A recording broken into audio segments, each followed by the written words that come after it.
Thriller, mystery, fantasy নাকি tragedy, কি বলে আখ্যায়িত করবেন রংপুর বনাম সিলেটের এই এলিমিনেটর ম্যাচটাকে? আসলে সব কিছুর ঊর্ধ্বে গিয়ে এই ম্যাচটা পৌঁছে গেছে মান অভিমানের এক হৃদয় ছোঁয়া গল্পে। David Malan, Towhid Hridoy, Liton Kumar Das, Kyle Mayers এমনকি খুশির শাহের মতো বিশ্বসেরা ব্যাটারদের নিয়েও কিন্তু রংপুর প্রথমে ব্যাট করে মাত্র 111 রানে গুটিয়ে যায়। আমরা দেখেছি যে মাহমুদুল্লাহ রিয়াদ তিনি একাই আসলে দলকে টেনে নিয়ে গেছেন। একটা কথা যে প্রচলিত আছে যে পুরনো চাল ভাতে বাড়ে, তারই প্রমাণ কিন্তু আসলে তিনি দিয়েছেন। দলের পক্ষে সর্বোচ্চ 33 রান তিনি সংগ্রহ করেছেন।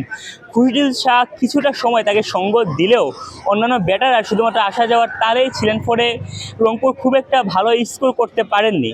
তবে গল্পের কিন্তু অনেকটাই বাকি ছিল তখনও।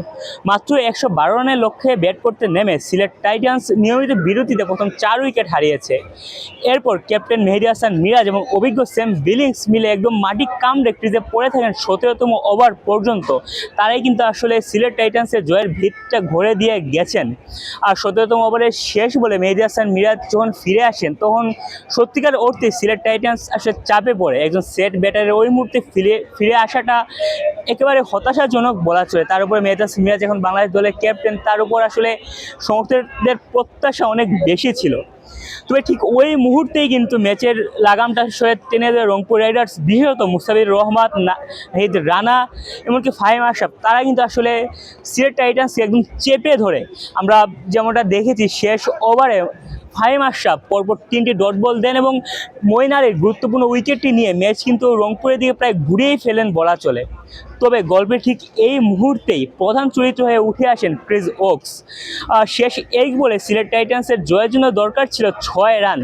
কার্যত অসম্ভবের কাছাকাছি একটি ব্যাপার ছিল এবং প্রায় সবাই আসলে ধরেই নিয়েছিলেন যে রংপুর রাইডার্স ম্যাচটা জয়লাভ করছে এবং পৌঁছে যাচ্ছে দ্বিতীয় কোয়ালিফায়ারে।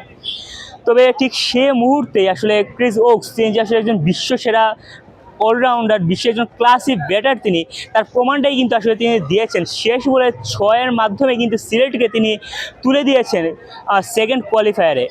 Form is temporary class is permanent নামে কিন্তু একটা কথা ক্রিকেট পাড়ায় বেশ প্রচলিত, আর সেই কথারই কিন্তু আসলে প্রতিফলন দেখিয়েছেন ক্রিস ওকস। আমরা ম্যাচ শেষে দেখছিলাম যে রংপুর রাইডার্সের ফ্যান থেকে শুরু করে ক্রিকেটাররা, ইভেন যারা আসলে টিম ম্যানেজমেন্টে ছিলেন, সবাই আসলে কাঁদছেন। সবারই আসলে চোখে জল আসারই কথা। ঠিক এরকম একটা মুহূর্তে এসেও ম্যাচ হেরে যাওয়া সত্যিকার অর্থে বেদনাদায়ক। অপরপক্ষে সিলেটের ফ্যান থেকে শুরু করে সবার চোখে কিন্তু আনন্দের জল ছিল। আমরা কিছুদিন আগে গণমাধ্যমে দেখেছি যে যিনি সিলেটের উপদেষ্টা, তিনি আসলে বলছিলেন যে সিলেট যদি ফাইনালে পৌঁছায়, তিনি মিরপুরের অর্ধেক গ্যালারি সিলেটের সমর্থকদের জন্য একদম ফ্রি করে দিবেন, এমনকি দরকার পড়লে লোকাল ফ্লাইট ভাড়া করে সিলেট থেকে সমর্থকদের আনবেন। এমনটি কথাও কিন্তু তিনি আসলে বলছেন। এখন দেখার পালা সিলেট আসলে কতদূর যেতে পারে। দর্শক, আসলে যখন শেষ বলটি হচ্ছিল, তখন অনেকেই কিন্তু স্মৃতির পাতায় হাতড়ে বেরিয়েছে নিরাজ ট্রফির সেই শেষ বলটি, যেখানে সুমন সরকার বনাম দীনেশ কার্তিক ছিলেন। সুমন সরকার ঠিক যেমন অফসাইডে বল করেছে এবং দীনেশ কার্তিক নিচ থেকে বলটা তুলে শেষ বলে 6-এর মাধ্যমে ভারতকে নিরাজ ট্রফিটাকে জিতিয়ে দিয়েছিলেন। ঠিক তারই কিন্তু একটা পুনরাবৃত্তি আজ আমরা দেখলাম এই মিরপুরে। ফাহিম আশরাফ ঠিক একে অফলেন্থে একটা বল করেছিলেন। আর ক্রিস ওকস, তিনি আসলে ভুল করেননি। সত্যিকার অর্থে তিনি যে আসলে ক্লাসি ব্যাটার, তার একটা প্রমাণ তিনি দিয়েছেন। কোনো ভুল তিনি করেননি। তিনি আসলে শেষ বলটাকে সীমানা ছাড়া করেছেন এবং সিলেট টাইটান্সকে পৌঁছে দিয়েছেন দ্বিতীয় কোয়ালিফায়ারে।